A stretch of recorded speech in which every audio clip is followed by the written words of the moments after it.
થરાદ તાલુકાના કોઠી ગામ મુકામે રાત્રિના સમયે તસ્કરો એક દુકાનના પતરા તોડીને ચોરી કરી છે। દુકાનના માલિકે જણાવ્યું કે તસ્કરોએ 15,000 રોકડ અને અન્ય વસ્તુઓની ચોરી કરી છે।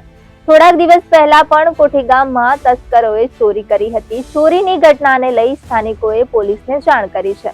પોલીસે ઘટના સ્થળે પહોંચી વધુ તપાસ હાથ ધરી છે।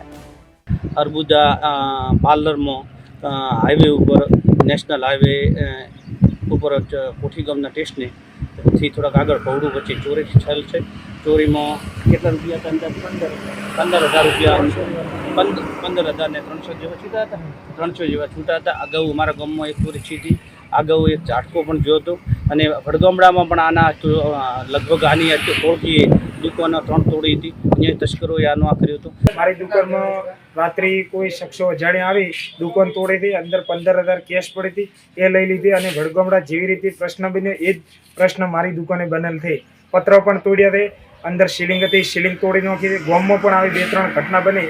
સરકાર શ્રીને મારો એટલી જ નિવેદન છે કે આનો કોઈ ના કોઈ પગલું લો।